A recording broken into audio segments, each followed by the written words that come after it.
warahmatullahi wabarakatuh. Pada bapak-bapak yang saya hormati, ibu-ibu, terus terang dengan dari bapak-bapak dan ibu-ibu di sini pasti hidup di bumi lebih lama daripada saya.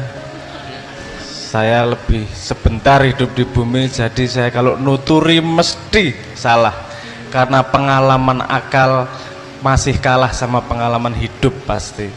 Jadi mohon maaf kalau saya ngomongnya sok-sokan gaya-gaya, tapi beri saya kesempatan untuk sedikit bermanfaat dan semoga saya bisa berguru dari bapak-bapak dan ibu-ibu sekalian. Nyun sewu ngaten nggih.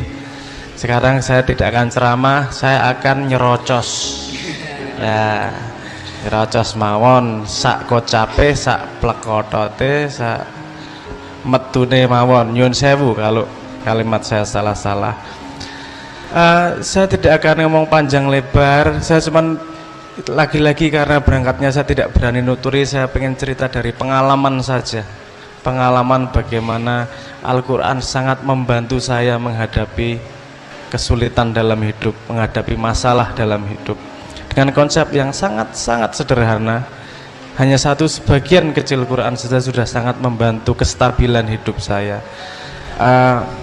Seperti kita ketahui sekarang dunia sudah berbeda. Dulu mau kontak sama saudara yang jauh saja pakai surat lama. Sekarang sudah sangat cepat. Dulu telegram sudah lumayan cepat. Terus kemudian ada email. Sekarang sudah cepat banget pakai WA. Walaupun yang jomblo-jomblo di sini sering udah WA centang 2 tapi nggak dibales-bales, ya rada loro hati piye. Terus gimana cara menghadapinya kan gitu. Saya jadi ada pengalaman begini, ketika menghadapi sesuatu katanya suruh sabar awalnya gitu. Jadi katakanlah jatuh, katakanlah gitu, jatuh dari tangga atau jatuh dari sepeda, terus belajarnya suruh apa? Suruh sabar. Sabar itu gimana sih? Anak saya yang paling kecil sering nyindir saya urusan sabar. Kalau ketemu saya gini, rapopo. Maksudnya bocah cilik rada edan boyo iki. Nek edan yo salah bapake mesti kan. Rapopo, niki rapopo. Oh, itu mungkin sabar ya. Kalau ada kejadian terus yo wis rapopo wis, diselus dadanya, sabar dulu. Terus lama-lama sabar itu ada habisnya ya sok-sok. Kalau di WA tiap hari, sekarang kadang-kadang WA sering juga SMS, hampir setiap hari ada kalimat begini, bapak lah, ibu ketangkep polisi, minta, ada sering dapat seperti itu, transfer ke nomor ini ya, gitu ki sopo arek iki, ngerti jaluk transfer, siapa tahu mbuh sopo kira paham. Kadang-kadang kan juga capek, sabar itu gimana ya? Ada nggak tingkat di atasnya sabar? Kalau sabar habis. Terus kemudian Quran mengajari ada konsep yang namanya husnudon, berprasangka baik. Nggak cuman hanya mengelus dada, tapi coba menerjemahkan. Mungkin ini ada sesuatu di lain kejadian, di balik kejadian yang terjadi. Mungkin saya tidak hanya jatuh, tapi diajari untuk berhati-hati. Mungkin saya diajari jatuh, diajari gagal agar sukses di belakang. Misalnya gitu. Karena kita pernah dengar kan kalimat ini, kegagalan adalah keberhasilan yang tak terjadi. Bukannya kegagalan adalah keberhasilan yang tak terjadi, bukan tertunda. Kalau gagal ya gagal. Tidak ada hina dalam kegagalan. Yang penting mau mencoba lagi kan gitu, karena semua kegagalan akan memberikan pengalaman, semua pengalaman akan memberikan cara memutuskan yang benar, dan cara memutuskan yang benar akan menuju ke keberhasilan. Jadi kalau menemui kegagalan tidak hanya sabar, tapi berprasangka baik. Oh, ada nih di atasnya, berprasangka baik. Jadi sudah naik itu tingkatnya, nggak hanya ngelus dada, tapi oh, ini siapa tahu sedang dilatih untuk menuju keberhasilan. Seperti teman-teman yang jomblo di sini, ada juga yang jomblo. Oh, banyak ya. Yang jomblo, kalau Anda belum dapat pacar ditolak, jangan hanya sabar, berprasangka baik. Kenapa? Karena Tuhan sedang menyiapkan pasanganmu agar pantas mendapatkanmu. Gitu Bu, cara menghibur jomblo akut gitu. Udah nembak 16 kali ditolak lah, mesake banget tuh itu, disantuni dengan kalimat-kalimat seperti itu. Oke, berprasangka baik, ada nggak kira-kira di atasnya berprasangka baik? Saya belajar lagi di situ. Oh ada, selain berprasangka baik, nggak usah nunggu besok. Jadi sekarang langsung, ketika gagal langsung disyukuri. Nggak lagi hanya sabar, tidak juga berprasangka baik, tapi langsung disyukuri. Kenapa disyukuri? Karena setiap kejadian mengandung hikmah. Setiap kejadian mengandung ilmu. Kadang-kadang kita lupa. Kita ngambil ilmu kalau kejadian buruk.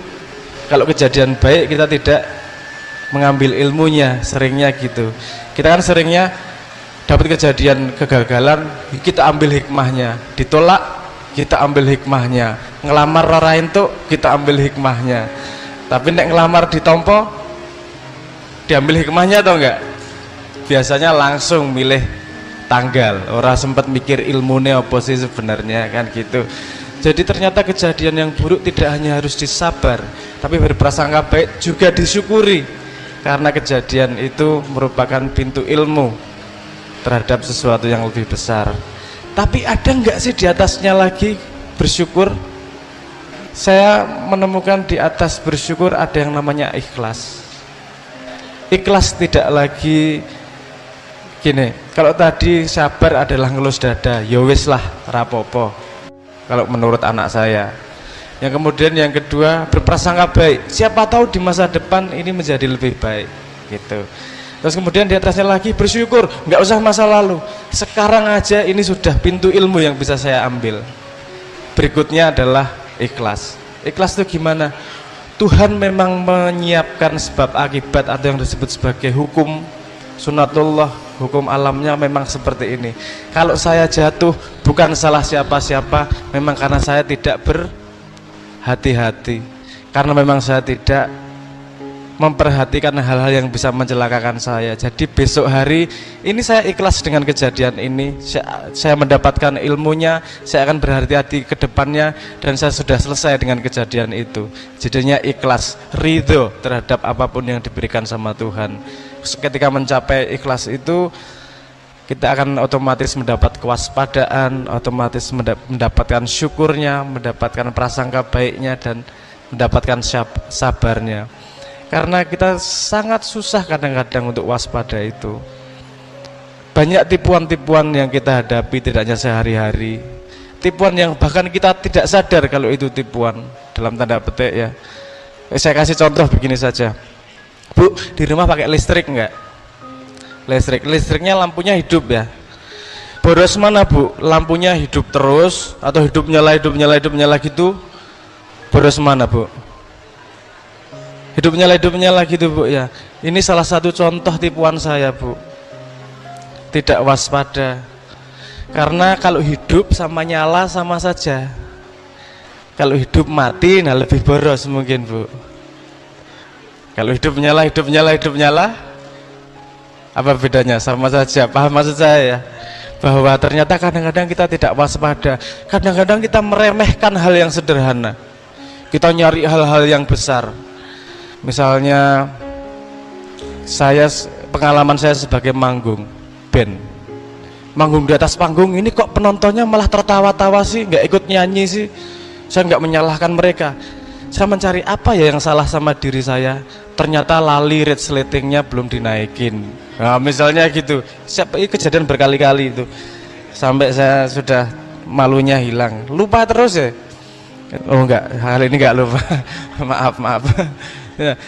Jadi kadang-kadang rasa ikhlas, rasa syukur itu menghalangi kita untuk menyalahkan orang lain, tapi lebih waspada sama diri sendiri, lebih waspada untuk memperbaiki diri sendiri, tidak menyalahkan orang lain tapi menemukan kesalahan dalam diri sendiri, lebih waspada terhadap hal-hal yang menipu dalam tanda petik sehari-hari, dan lebih memperhatikan hal-hal yang simple tidak diperhatikan padahal ilmunya luar biasa di situ. Saya punya pengalaman muter SMA dalam program yang namanya musik edukasi. Itu salah satu yang saya ajak kepada adik-adik anak muda adalah bagaimana kita tidak pernah meremehkan kejadian apapun sekecil-kecilnya, meremehkan apapun sekecil-kecilnya, karena sesuatu yang kita anggap mudah berarti kita sudah kehilangan kesempatan mendapatkan ilmu di dalamnya. Karena apapun ada ilmu yang lebih kecil lagi, lebih teliti lagi, bukan lebih kecil, lebih teliti lagi. Jadi setahu saya, sepemahaman saya, ilmu Tuhan bertebaran di mana-mana, di selembar daun, di sehembus angin, di setetes embun. Bagaimana kita mempelajarinya? Kalau kita punya mesin yang dibangun dengan mempelajari Al-Quran tersebut. Jadi Al-Quran adalah kacamata untuk memahami kebenaran Tuhan yang lebih luas. Semoga kita semua di sini bisa belajar, tidak hanya sabar, tapi juga berprasangka baik, tapi juga bisa pandai untuk bersyukur dan ikhlas terhadap apapun yang diberikan kepada Tuhan. Semoga bisa menumbuhkan kita menjadi manusia yang semakin bisa mendekati Tuhan.